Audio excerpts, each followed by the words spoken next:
যদি তুমি জীবনে বরকত পেতে চাও, সম্মান পেতে চাও, হৃদয়ের প্রশান্তি পেতে চাও, জেনা ব্যভিচার যেটা প্রেম দিয়ে শুরু হয়, জেনা ব্যভিচার যেটা প্রেম দিয়ে শুরু হয়, নজরকে হেফাজত না করার কারণে, চক্ষুকে নিম্নগামী না করার কারণে, চোখ দিয়ে যেটা শুরু হয় এটা তোমার শান্তি নষ্ট করবে, এটা তোমার রিজিক নষ্ট করবে, এটা তোমার এই শিথিলতা, হৃদয়ের সুকুন, প্রশান্তি, নীরবতা, এটাকে বলে কি স্থায়িত্বটা নষ্ট করবে, স্থিরতা নষ্ট করবে। এটা ছোট ভাই, তোমার প্রতি আমার নসিহত, তুমি কে নীল পড়ছে, লাল পড়ছে, কে ছোট পড়ছে, কে বড় পড়ছে, তুমি এগুলো মেজারমেন্ট করার দরকার নাই।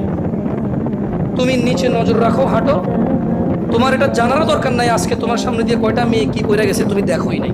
তুমি নিচে হাঁটো, যথাসম্ভব তুমি যতটুকু নিচে দেখে হাঁটা সম্ভব তুমি তোমার চোখকে হেফাজত করো। লজ্জাস্থান হেফাজত হবে, লজ্জাস্থান হেফাজত হলে তোমার হৃদয়ের প্রশান্তি নষ্ট হবে না ইনশাআল্লাহ। রিজিকের দরজা খুলবেই খুলবে।